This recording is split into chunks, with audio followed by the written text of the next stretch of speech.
How corporate greed drives profit-driven exploitation in big business. Uncover the truth behind profit-driven exploitation and corporate greed, and explore how it shapes industries and impacts everyday lives.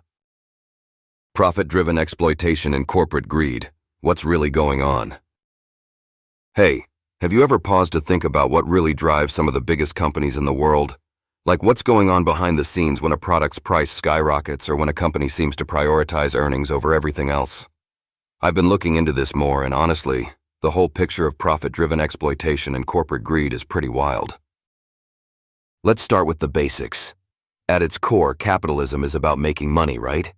Companies exist to generate profits, and that's not inherently bad. But trouble starts when the pursuit of profit becomes ruthless, pushing ethics and common decency to the side.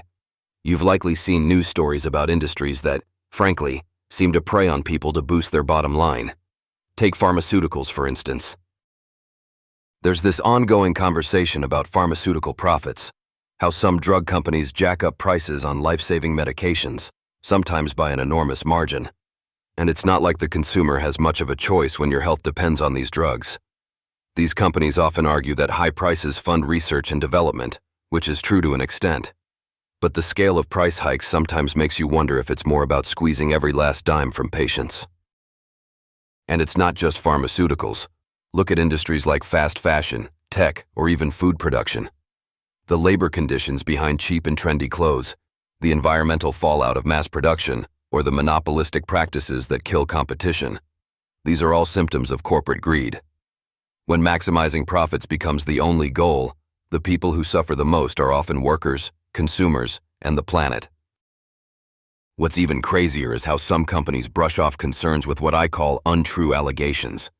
Basically, when called out for shady practices, some businesses launch PR campaigns claiming they're the good guys, trying to save jobs or promote innovation. But scratch beneath that surface, and you'll find a lot of intentional misinformation to keep us distracted.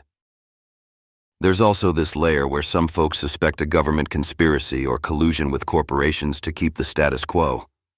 Yeah, it's a heavy notion, but history shows us how industries have influenced legislation or regulatory bodies to protect their interests. Sometimes it feels like the system is rigged to favor big business at the expense of everyday people. Now, I don't want to paint every company as a villain. Plenty of businesses do good work, innovate, and treat people fairly. But the spotlight often falls on the ones whose greed leads to exploitation, and their stories are important to understand how our economy and society function. For a really compelling take on this kind of corporate machination and the way power plays out, there's a novel I just came across that's worth checking out. The Ultimate Frame by Andrew M. Semple. It's a thrilling story that weaves in themes of conspiracy, betrayal, and the dark side of ambition that feels eerily close to reality in terms of how profit can drive people, or entire companies, to destructive extremes. If you want something that entertains but also gets you thinking about these issues in a gripping way, definitely discover this thrilling novel by Andrew M. Semple today. It's one of those books that stays with you, making you question the narratives corporations and governments put out there. So next time you roll your eyes at a news headline about outrageous drug prices, or you hear about a scandal involving a corporate giant, remember, it's not just bad luck or isolated mistakes. There's often a calculated push for more profit, no matter the human cost. And being aware of this can help us make smarter choices about who we support and how we hold power accountable. Thanks for hanging out with me on this little chat about corporate greed and profit-driven exploitation. It's a tough topic, but an important one. And hey, if a novel can shed some light on it while keeping you hooked, why not?